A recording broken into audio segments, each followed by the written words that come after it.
Well, good afternoon if you are in New York City, good evening in Vienna, and greetings to people all around the world. I'm Fred Plotkin, so this must be Fred Plotkin on Fridays, in which I have wonderful guests, many of them from the world of music, who I find deeply inspiring. And my guest today is someone I don't know personally, but she's a very important public figure in the arts and society and citizenship and education and advocacy, and someone I've greatly admired. So I'm very happy to meet Marin Alsop, the conductor, for the first time. Greetings, Marin. Thank you, Fred. Marin. Nice to be here. Okay. So actually, you're in Vienna, and we'll get into that in a moment. I have a question for you that people ask me all the time, and I think you'll know the answer. Do you prefer to be referred to as maestro or maestra? It matters not to me. I don't particularly like when they call me ma'am. So either of those is preferable. Thank you. Because no, it's because Eve Queller, the conductor whom I've interviewed, prefers maestro, and she's very insistent upon that. And I don't know if there's any linguistic standard, so that's why I'm wondering. I do believe that the term maestra doesn't exist or refers specifically to school teachers, but I think that I'm happy with maestro, and yeah, if that floats your boat, that's good with me.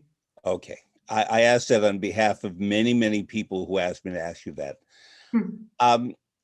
I'm going to put something out there to the few people who don't know you, that Marin Alsop has been a pioneer, and typically when you see first woman and when you do searches, it's either Hillary Clinton or Kamala Harris or Margaret Thatcher, first woman on the moon, or first woman to conduct this orchestra, that orchestra. The first woman in the world of music, it often seems to be you.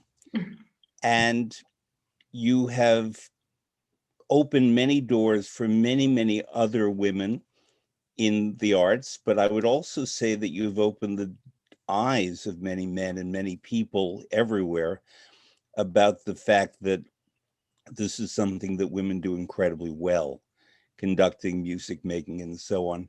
So if you'd like, because I know last month was International Women's Month, we can address that issue, but I know it's something you've so copiously addressed in public that if there's anything you feel you want to add, please do. Otherwise, we're going to get into music.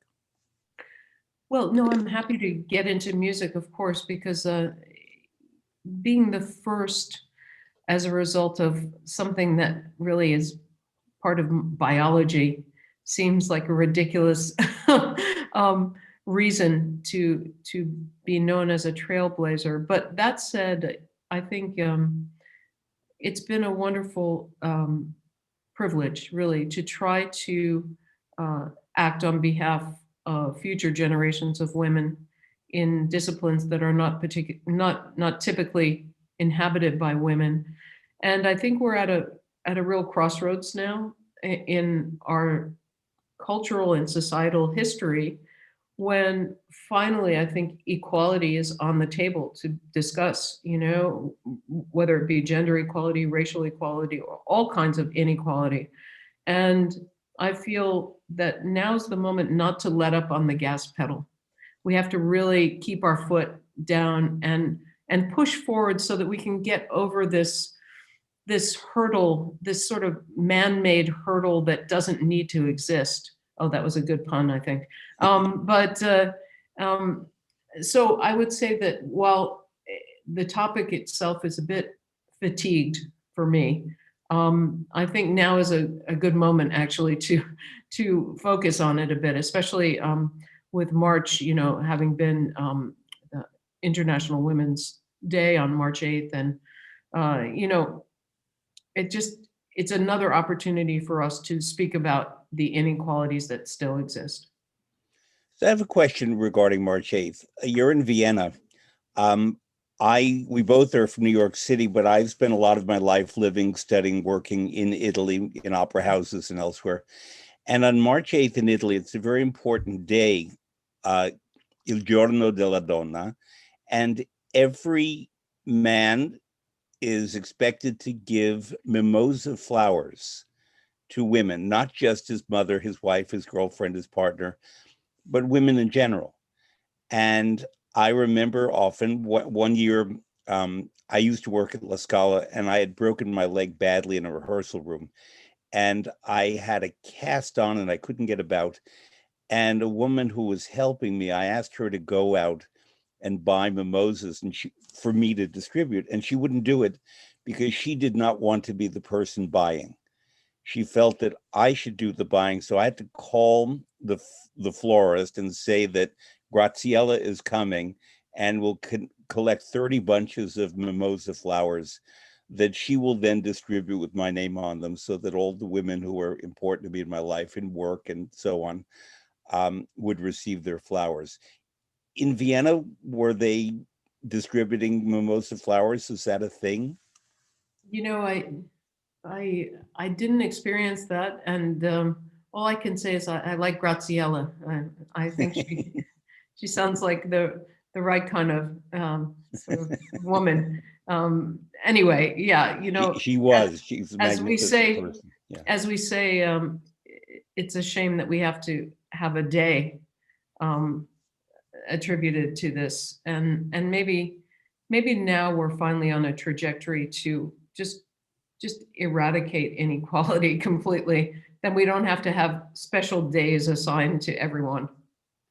I agree with you completely. I read a comment, and I don't want to mischaracterize it, that I believe you made, that as regards orchestra conducting, but also women in executive positions, that women, by some people, are expected to behave as men have behaved in those positions.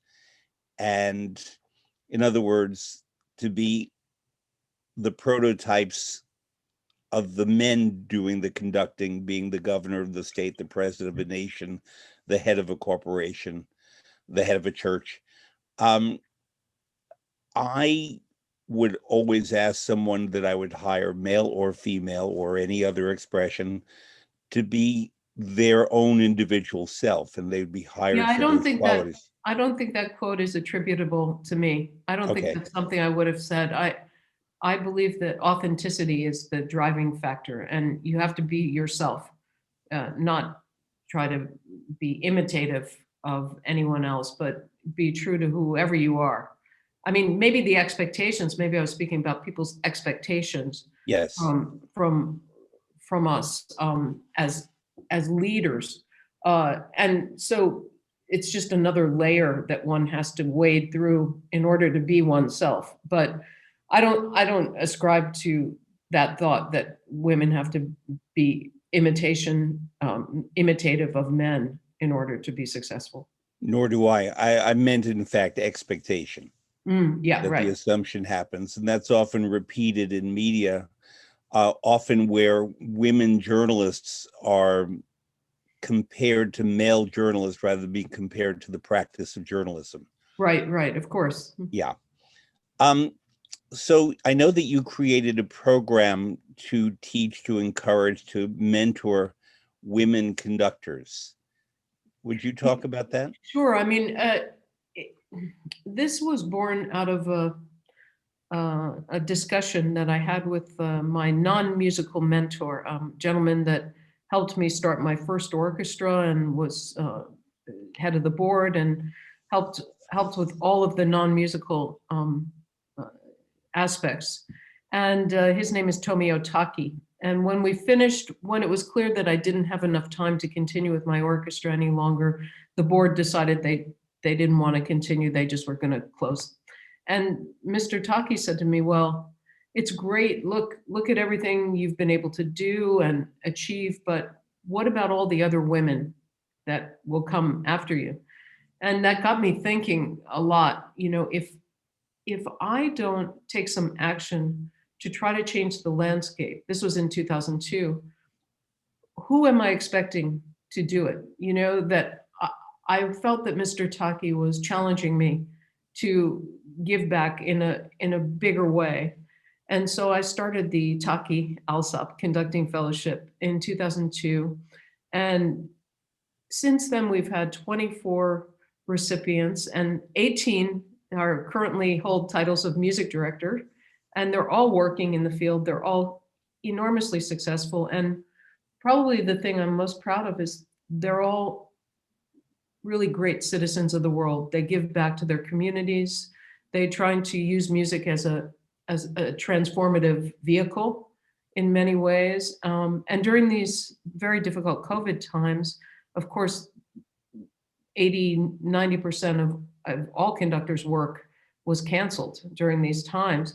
We were able to come together online weekly and really connect as a community. And watching these women support each other and give advice to each other has been really a great gift. And I know Mr. Taki, who's still a very dear friend of mine, is very proud of them all.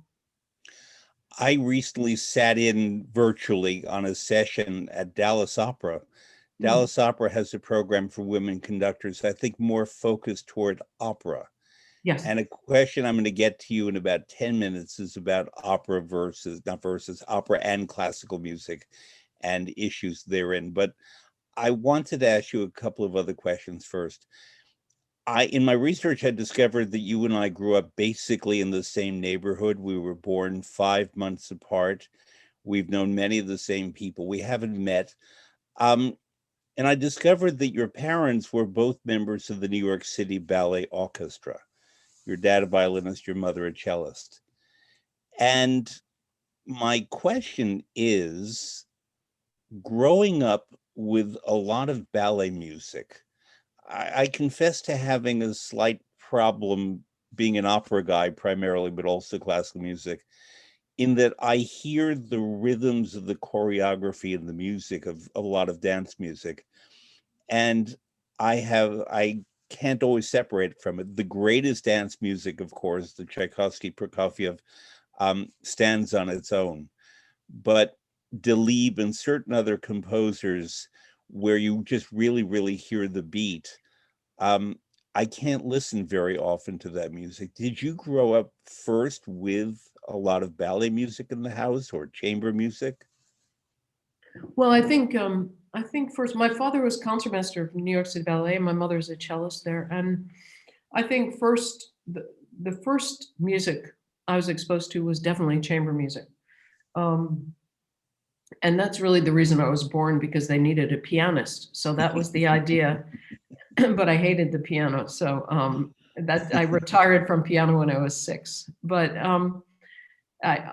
my parents were always practicing and playing chamber music and having people over. So that's the first music. And then after that, I would say a close second would be the Nutcracker, which I would often see or at least sleep through backstage probably 20 to 40 times every Christmas season. I knew that score inside out, by ear. And the great thing about the New York City Ballet, at least, is that the repertoire is phenomenal. I mean, when Mr. Balanchine put on the Stravinsky Festival, I mean, this was groundbreaking, and his Ravel Festival. So the repertoire, there was the occasional Coppelia and these ballets, but those were the rarities. Most of the music was, huge symphonic standard repertoire. And so I have to say that I never grew up with any kind of sort of judgment about ballet music. I associate, of course, it was wonderful to see pieces like Firebird Suite with the Chagall sets, and when they did Pulcinella and they brought the costumes and the characters to life, or all of the other Stravinsky black and white ballets that he did in, it's very, very, very, very, very rigorous kind of approach. Beautiful, beautiful choreography. So I suppose for me, I have these memories with me, but they only serve to enhance the narrative of the composer. You make a really good point I had not thought of. The New York City Ballet under George Balanchine had a much wider range of music. I discovered Bizet Symphony in C there, and I came to love it. It's a beautiful piece, isn't it? It's a gorgeous piece of music. It became one of my first favorite pieces of music. I guess because I worked for many years at the Metropolitan Opera as performance manager, and when the opera season ended, I was responsible for visiting ballet companies.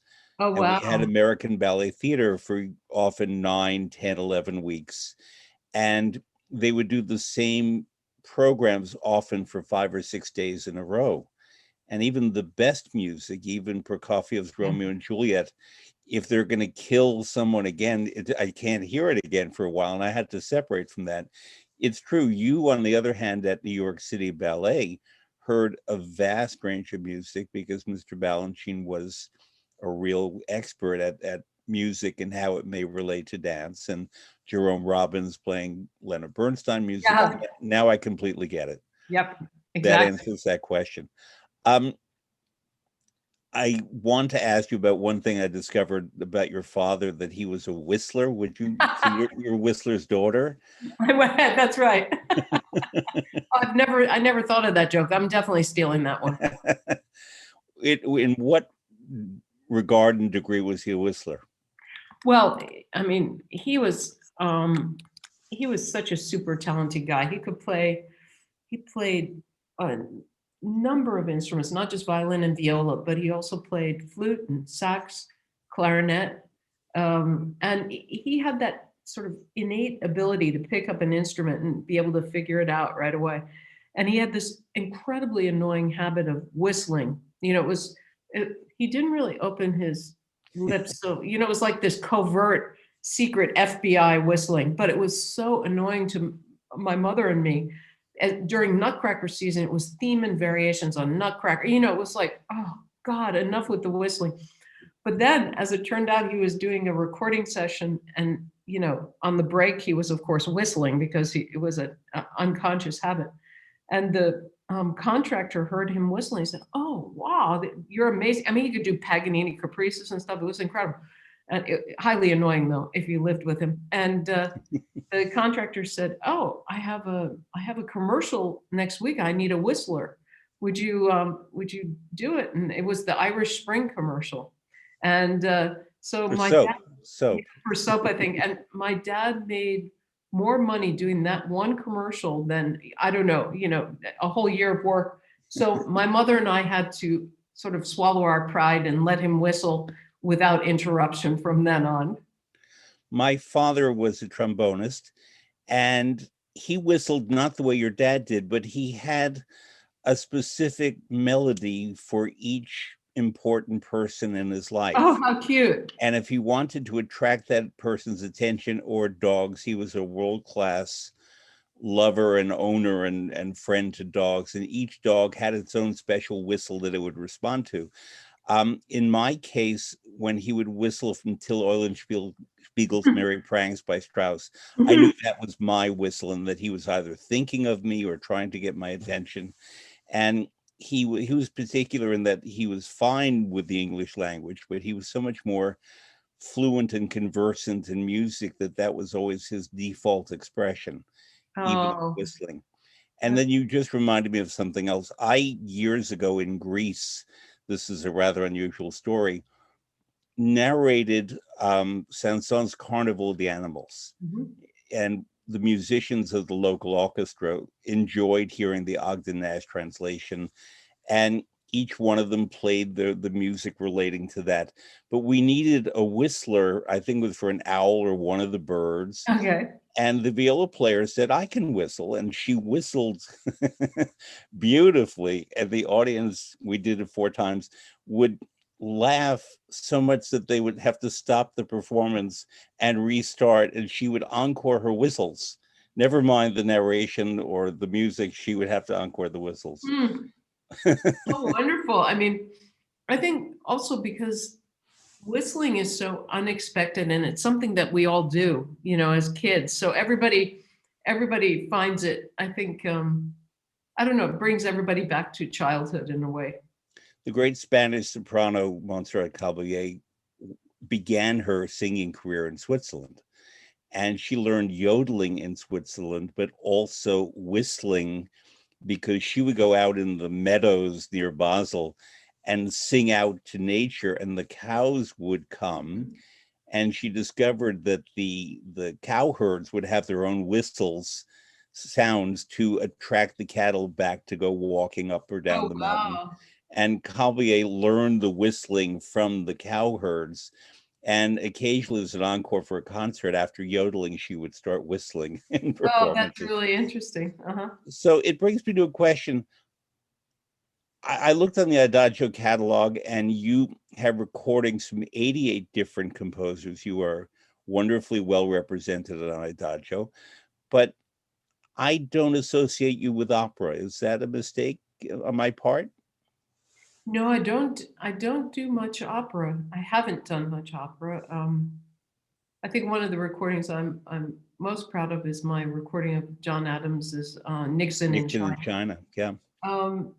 But it's true. It just never, it never seemed to have the same kind of draw and magnetic pull as symphonic music for me.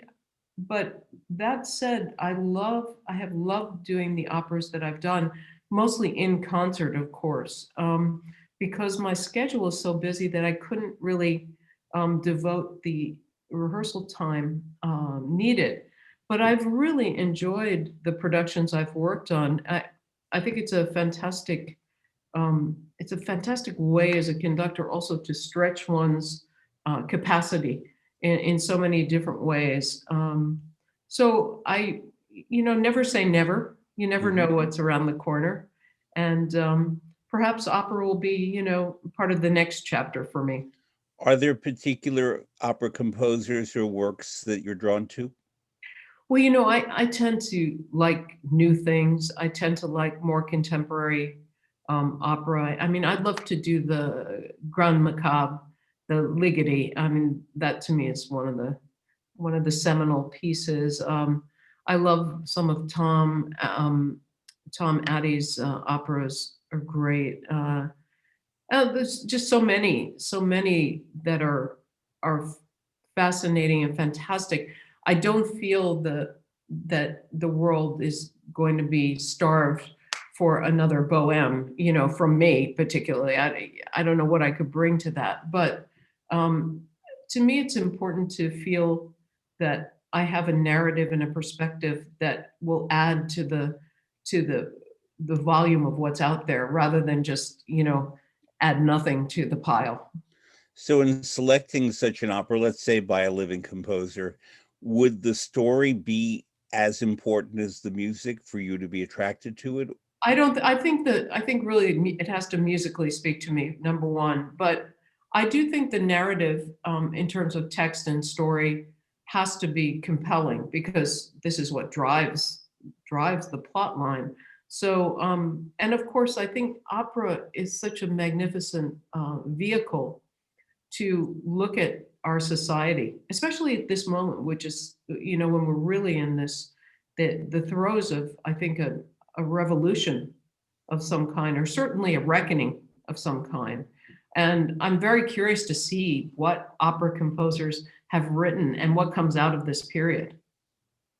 We're both Americans, and people from elsewhere don't know that America has been in the vanguard of contemporary opera. Mhm. And there are so many fine composers here, and a lot of movement in that regard. And there are famous ones such as Jake Heggie, a few others, but there are so many composers, just we can feel the movement.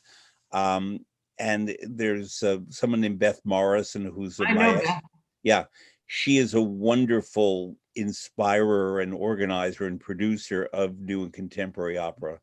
And I had the librettist Mark Campbell on with me in December, and we spoke about that. And I too, I've had a wonderful singer. I don't know if you know her name, Sasha Cook. I know Sasha. We've worked together. Oh, good. She's often the go-to person for contemporary opera composers such as John Adams and others, because she captures today, but she brings all of the gifts and strengths that a real opera singer needs to bring. I'm going to go to Vienna now, since that's where you are, because Vienna is a city I know very, very well. I adore it. I miss it when the pandemic ends. It's one of the first places I'm going to get to, because you are now, I think you've officially become the music director, or is it chief conductor of the Vienna Radio Symphony Orchestra? That's right. That's right. And first woman, but we know that with many things regarding you. But I'm always fascinated by music in Vienna for the following, among many reasons. One is it's a city that has had so many premieres, has been so groundbreaking, forward thinking, sometimes rejecting of its greatest musicians, Schubert, Mozart to some degree, but nonetheless is often described as conservative and backward. And the Vienna Philharmonic and the Vienna State Opera have been very, very, very, very slow to embrace women as musicians, not to mention conductors. And so it's a strange dichotomy, because I've seen works and I've heard works in Vienna that other places wouldn't touch, and yet Vienna brings them forth, always has. We talk about the Second Viennese School. We talk about Mahler and Bruckner, and going all the way back, Beethoven was groundbreaking in his way. All of that is Vienna. To what degree, as someone who now spends a lot of time there, do you experience this not as a musician and not working with musicians, but in the life of the city? Well, it's a great privilege and inspiration, as you know, to spend time in a city, in a country where people are steeped in music. That when I take a taxi ride and the taxi driver asks me what I do, and I say I'm a conductor, and really almost drives off the road in, being thrilled, and asks my program, and I say I'm doing some music by by Hindemith, and he says, Paul Hindemith, I love Hindemith. I used to play, it's it's a different kind of valuation and different kind of immersion and relationship to classical music here. That's not to say that, they like everyone made mistakes, and often, this happens everywhere, of course, people who are discarded sometimes turn out to be the true geniuses of the moment, and this happens in every artistic endeavor, I think, artistic field.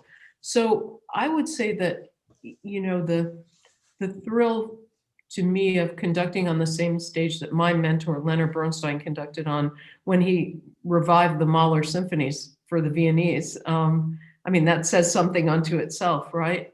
Is palpable.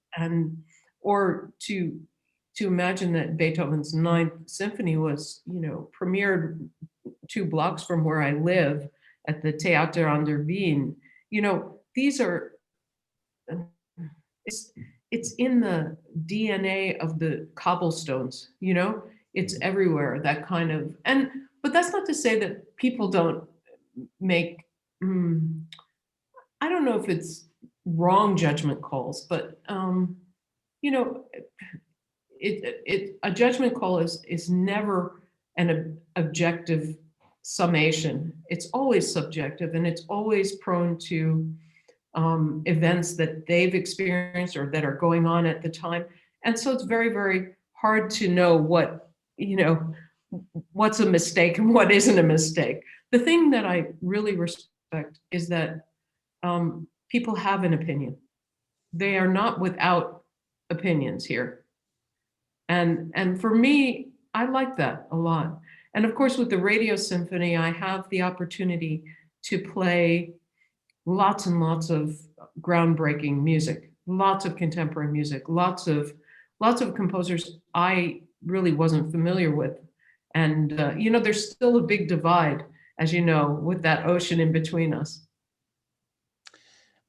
I love the fact that there is a Radio Symphony. We grew up in New York, and there used to be the NBC Radio Symphony before us, actually. And when we were babies, led by Arturo Toscanini. But in Italy, there's the Rai Orchestra. In Britain, there's the BBC Radio Orchestra. And there are in European countries and elsewhere these radio orchestras. And it's an interesting connection that people don't always make between the existence of a national radio network and an orchestra that would perform specifically Absolutely, for yeah. that. And it's not necessarily known elsewhere. I noted that you said you live near the Theater an der Wien, which means that you live near the Naschmarkt. I do. Which is a wonderful. Next time I'm in Vienna, we're going to go shopping there. Well, we'll have to have you're lunch there and pick up some spices. Oh, it's wonderful. And vinegar. Oh yeah, amazing. You know the vinegar stand? Okay. And pumpkin seed oil and so forth. I know that you're cooking right now. In 15 minutes, I'm going to tell you to go check the oven. Thank you. Marin, I don't know if you know that I'm a pretty good cook. I'm the author of 6 cookbooks, so I really do deeply well, I'm a terrible cook. You need to send me at least one of those cookbooks. Okay. They're mostly Italian. But love Italian food. I'm working on one now as well. During the pandemic, I decided to write another cookbook. So the areas where you walk around in the city all are full of ghosts, let's put it that way, in the good sense of the ghost, of the musical ghosts who are there. And the streets where you walk, specifically, Beethoven spent a lot of time in. Haydn lived not too far away, sort of close to the Imperial Hotel. And Mozart lived near St. Stephen's for a while, and Beethoven had another house, the Pasqualini house. And it's so wonderful in Vienna, the degree to which one can immediately enter where these people were. And to the degree that we feel their vibrations or look at what they saw, the view from their window, and try to imagine where they found inspiration or not.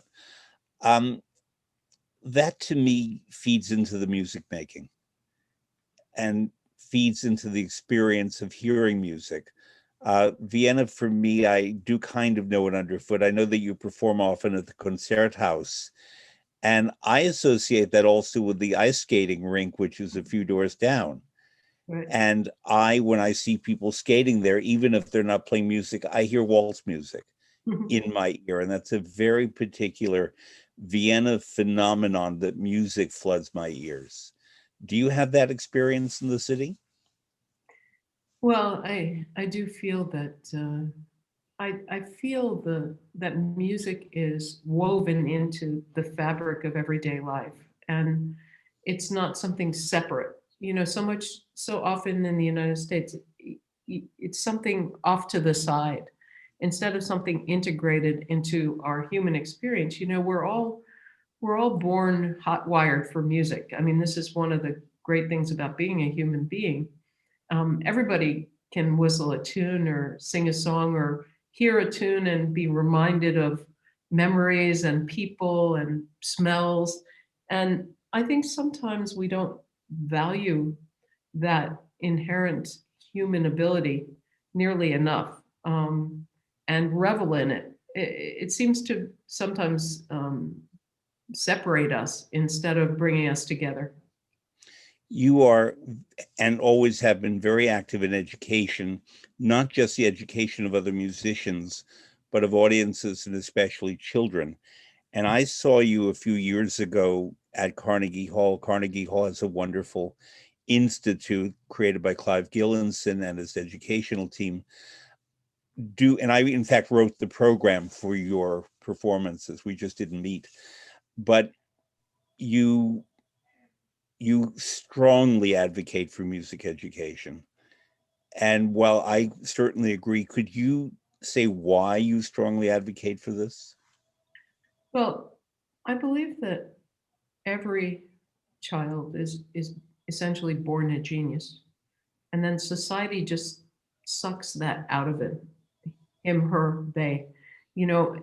And instead, if we would invest in nurturing the imagination, nurturing the creative capacity of every child, And I think part of that is learning how to play an instrument. It gives you skills that, especially when you're young and building those synapses, you know, the ideas that it fosters about having to be self-motivated, having to understand that to improve, you have to do something regularly on a daily basis, that you're able to express who you are, and it's always a good thing, you know, so there's a positive self-reinforcement. And then when you get to learn to play with other people, it's about listening, you know, not just reacting. So I think there are inherent conflict resolution issues that can be gleaned from that. So I feel like all of these skills, plus this idea of creative, imaginative thinkers, are skills that are critical to the 21st century. And, you know, if I were going to go out and hire a, a group of people to do something really different, I'm not even sure what field it would be in, I wouldn't hesitate to hire a bunch of musicians, because the way musicians think is so complete, and it's out of the box, and it's really self-motivated, all of those things. And I believe every child should have this opportunity.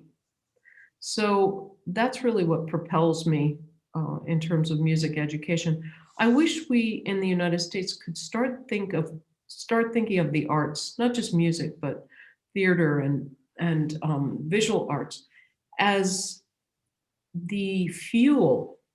You know, maybe mathematics and reading and all of these things are the kindling, but I think it's really the arts that can be the fuel to ignite this fire for young people, especially. And I wish we could weave it into everything that we offer them, but it's not the way, it's not the mentality that we've set up. It's not the system we've set in place. Whereas it is the system here in Austria, for sure. In August of 1992, was traveling in the very, very far north of Norway, way above the Arctic Circle for work, and decided to go into a church service on a Sunday just to hear what people were singing and playing and so on. And I discovered that every person in that town, it was called Hammerfest, in the far north, could pick up and sight sing music. They all were trained in reading music. And the more I traveled about after that, I found out that in Norway and also in Finland, people are very often trained to sight sing music, and that gives them a common language of the nonverbal type.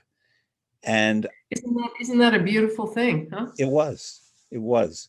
So in America, we have what are often called the STEM curricula: science, technology, engineering, and mathematics, to which I advocate for STEAM, adding arts in there after the E and before the M, because I agree with you. You put it much better that the arts are the fuel for the kindling.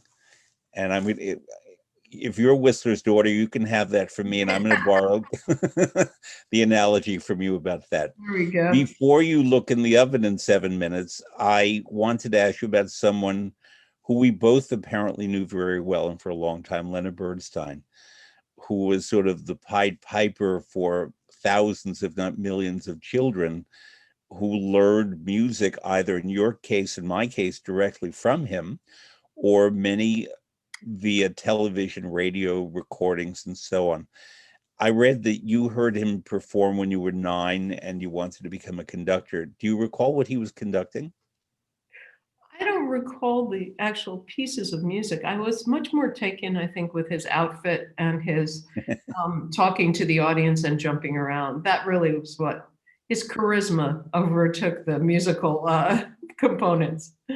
We may well have been in that same audience, because I met him when I was 6.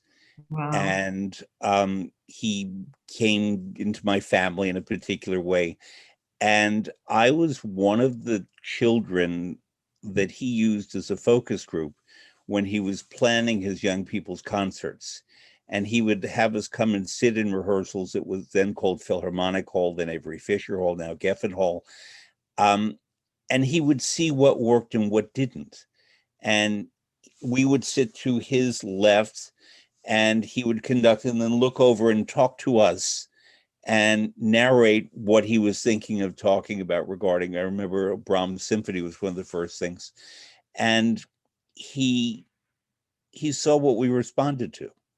And then he'd come down off the stage after the rehearsal and talk to us more, and obviously got ideas from us about what we liked and didn't like or didn't understand. And because he was, it's often been said about him, I don't agree necessarily, that great conductor, great composer, but the thing he did best was being a teacher. I think he was great at all of those things, but he certainly was a magnificent teacher. And you had him in a very direct way as your teacher and mentor. How did he teach? Well, I think it goes back to the idea of authenticity. He just was himself. I mean, he didn't have a particular method. I mean, it was, you know, Leonard Bernstein was Leonard Bernstein, even when he was off the podium. And he was just a very engaged, caring, demanding, I think questioning, curious, a human being who wanted everyone to experience the same kind of joy he felt and that he derived out of music. And he felt very strongly, I mean, the things that I took away were this unwavering commitment to the composer, that as conductors, we are the messengers of the composer, and it's our responsibility to get their narrative across. And of course, if you had this amazing experience as a young kid, you probably remember him telling stories. He was a great storyteller. Mm-hmm. And this, I think this gift he had for telling stories is what made him such a great conductor, also a great composer too, because it's all about story, everything that we do. And, you know, that's why music is so great. It's stories without specific language, you know, that transcends language, I should say, because it has its own language, but it's a language that crosses over and can speak to everyone. And Bernstein was, I mean, he was a demanding, terrifying, wonderful, you know, affectionate, warm human being. I can't say enough about, he was my hero growing up, and he, when I finally got to work with him, he exceeded all of my expectations. It was great.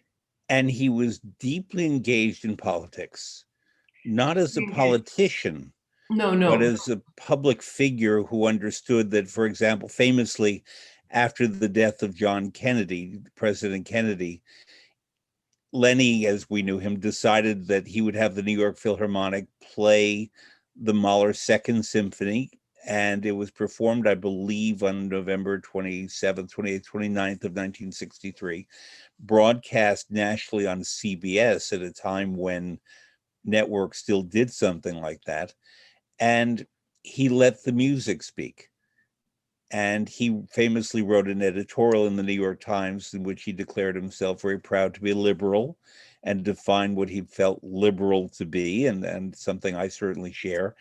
And I admired that he stepped forward, often at personal cost. But frankly, many musicians, especially conductors, do that. And that's part of my admiration for certain conductors. Yes, some of them have adopted politics I don't subscribe to. But I do find it interesting that the podium, as in the conductor's podium, often seems to be the public figure podium. Is that something, do you think I'm on the right track, or do you disagree? No, of course, I was also extremely affected and inspired by his willingness to stand up and be counted on many, many topics, and through great personal sacrifice. And you know, he was ridiculed, he was criticized, but he he had his principles and he was sticking to them. And I think that this is a great life lesson that he also gave to me. And I hope I've tried to live my life that way, and speak out for, particularly for the voices that aren't heard. And, I think if one has the platform to do that, it's our responsibility. Success does not come without some measure of responsibility, I think. Because I am a good cook, I'm mindful that you told me that right now you have to check something in the oven. I heard everybody come back, so just let me peek out. Hang on one second. What I'm going to do is tell our listeners the music that you say it inspires you. Okay, great. Okay. So while Marin Alsop is checking dinner, because it is dinner time in Vienna, she gave me a list that includes Mahler's Symphony No. 9 in D major with Leonard Bernstein conducting the Berlin Philharmonic. She gave Ein Deutsches Requiem by Brahms, and with her conducting, because it's a piece she feels very close to, especially the fourth section, Wie lieblich. The Brahms Symphony No. 3 in F major she gave as an alternative. The Beethoven String Quartet No. 13, Opus 130, and with the Juilliard String Quartet. And I imagine, and we can ask, that because her parents played so much chamber music and violin and cello, that perhaps that's part of that influence. She gave the Ravel Concerto for piano in G major, played by Jean-Yves Thibaudet and conducted by Charles Dutoit and the Montreal Symphony. The Prokofiev Romeo and Juliet, the ballet music. She wanted the George Szell and the Cleveland Orchestra playing. Apparently in Europe, it's possible to hear that on Adagio. I could not find it here, so I put Marin Alsop conducting the Baltimore Symphony. I then added, because I like to add something, Marin Alsop's complete Leonard Bernstein recordings, of which there are many. We were just talking about him. So Marin, I gave the whole list of what you added, and I said one thing, that you wanted the George Szell version of the Prokofiev Romeo and Juliet. Sometimes there are regions of the world where we can hear one thing, you another. So perhaps in Vienna, you were able to access that on Idagio. I could not get that in New York, so I put your recording with the Voltaire. Oh, thank you. I appreciate it. Why George Szell? Well, that's the one I grew up listening to, and I love it. The end of The Death of Tybalt, the next to last chord, he hangs onto it super long, and I do too. So. And I mentioned that the Beethoven String Quartet No. 13, Opus 130. Is that because you grew up with a violin and a cello in the house and a lot of chamber music? Well, and I was a violinist as well, so yeah, definitely. What is it particularly about that piece that inspires you? Well, Beethoven, especially late Beethoven, I think because he couldn't hear and couldn't censor what he was composing, he's operating on a different plane from anyone else and that anyone else ever has. So for me, it's a very spiritual connection. It really is sort of Beethoven's religious moment for me, especially this cavatina. And you gave two options for Brahms. I'm going to go to one of them particularly, the Deutsches Requiem, the German Requiem, we call it in English. One of my very favorite pieces of music. I'm not the world's biggest Brahmsian. I certainly admire and love and respect his music, but it's not the one that goes to me the deepest, except for this work, which is magnificent. It's in German, it's in vernacular, it's not the traditional Latin requiem. It doesn't resemble those by Verdi or Berlioz or Mozart or Fauré or anyone else. Why this particular work for you? Well, and I think I picked the fourth movement, Wie lieblich sind deine Wohnung. The work, as you say, it's really, he considered calling it the Human Requiem, which I think would have been also a beautiful title and very apropos. It's it's a piece about humanity, and it's stunning, I think, in its deeply personal connection to Brahms's own loss of his mother, and the fact that it's not this fire and brimstone, judgment day and all the horrible things that are going to happen to us there. Mhm. Instead, it's about appreciating being alive. And it's very moving to me. This is a big general question, but I'll ask it anyway. To what degree, it's something I grapple with every day, do we invest what we know about the lives and experiences and writings and feelings and politics of composers into their music when we perform, when we listen to, when we study their music? Or do we completely separate the music as a thing unto itself? Well, I don't think any being is devoid of his, her, or their circumstances. I mean, there's a reason that I don't want to use recent politics. I'm just trying to think of something that it will universally not not offend anyone. But there's a reason that people create certain things at certain moments in history, and it's a product not just of that moment in time, but of decades and sometimes centuries of development and different kinds of leanings. And so I think it's really critical to know as much as one can about the composer. And going back to Bernstein and feeling as though we are the messenger for the composers, we have an obligation to understand why every note was written. We have to be able to motivate it. And I think if you're just looking at notes on a page, that's very, very hard to find that underlying motivation. And I don't think they were necessarily motivated by just putting notes on a page either. They were motivated. So I believe that, of course, like everything, you can start to read into it too much. So it's a fine balance, but I would say life is a fine balance anyway. I think one of the most famous examples of how we feed into what we perceive about the composer is Mozart. And his biography has been so oft told and often told with many errors that we lose track of the man he was in his time. Mhm. A creative genius, obviously, one who made more money than we think, but he was a gambler and he gambled a lot of it away. But nonetheless, we associate the fact that he wrote a requiem toward the end of his life on commission with his, we are told to think, foreboding or awareness of his own mortality. I always point to the other music that he wrote right around the requiem and like to push back and say, well, maybe it was just a commission.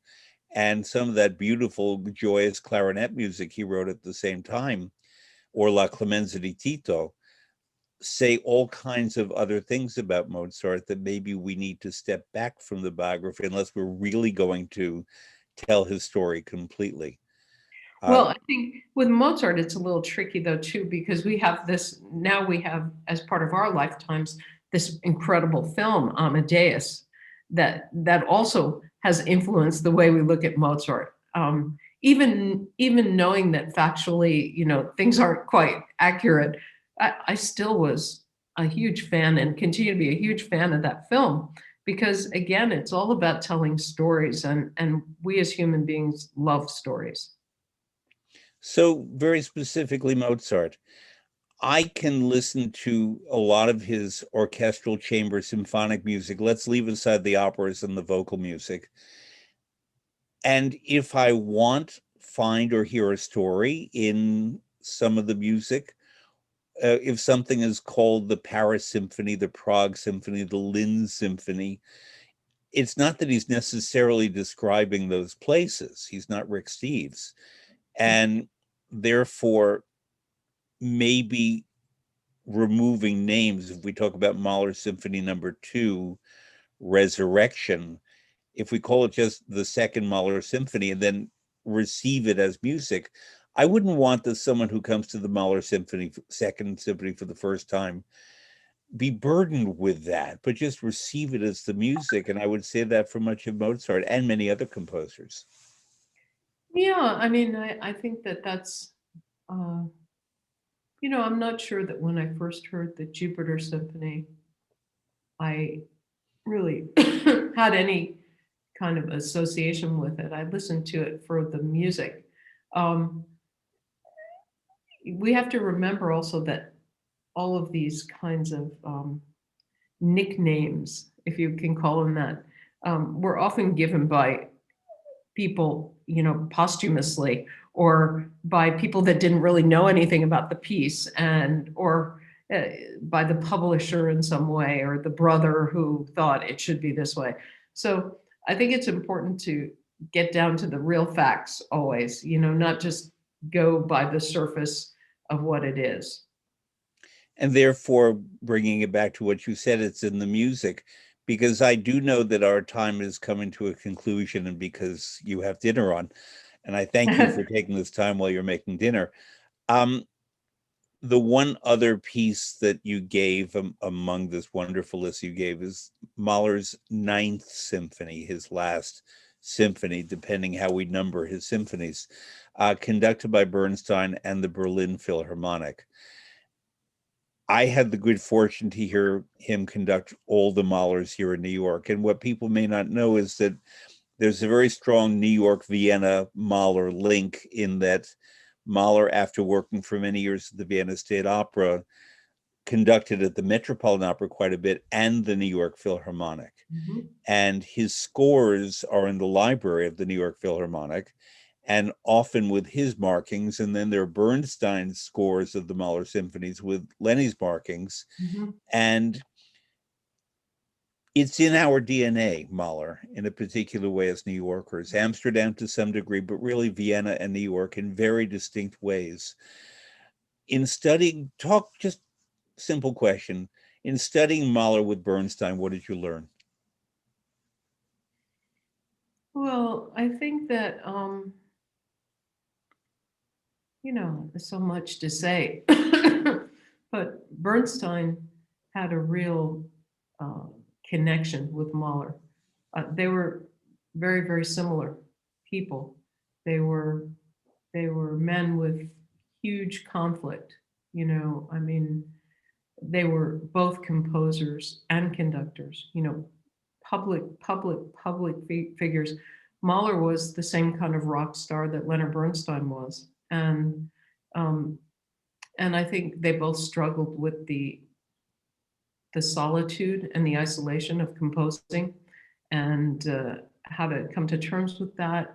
They both struggled with their faith, their history, their cultural history. And so it was interesting to watch Bernstein up close with his own personal journey that reflected that same journey of Mahler.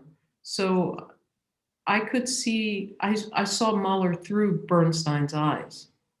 And, you know, that might have changed the way I look at Mahler a little bit too, but it really personalized it for me. It made Mahler come to life, you know, in multi-dimensional, in 3D, so to speak, mm-hmm. and if not 4. And I'm very, very grateful to Bernstein for that.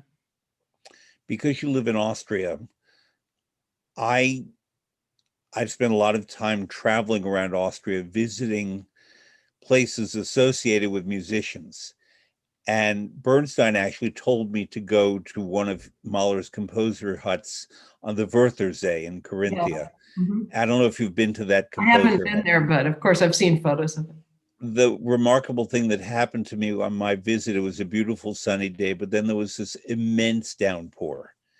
And it lasted for about 2 hours, and I was the only person in the house. Wow. And suddenly the view of the lake disappeared, and it was just teeming down rain. Mm-hmm. And the sound of that against the roof, and standing and then sitting in the one chair that there was, for 2 hours. I felt this connection to Mahler because I heard what he could hear. And that to me was exhilarating, because suddenly his emphasis on nature in certain symphonies, especially the fourth that he wrote in that house, that hut, it becomes very, very clear. And I love with Mahler, yes, the emotion, yes, all the issues you mentioned, but also the extravagance of his pictorial gifts that we don't always think about. You do. Oh, yeah. Sure, but you know, also when you think of Mahler, he has this incredible gift for bringing kind of the low-brow into the highbrow. And when you think of Leonard Bernstein, that's him in a nutshell, huh? Very good point. I know you have dinner on. We had an hour. This was a really wonderful educational visit for me, and I know it is for the people who are watching, and I thank you. My pleasure, Fred. Very nice to finally meet you. Likewise, and see you in New York, Vienna, or who knows where. I hope so. I hope so very soon. Thank you. And we'll go shopping for vinegar. Guten Appetit. Okay, guten Appetit. Thank you.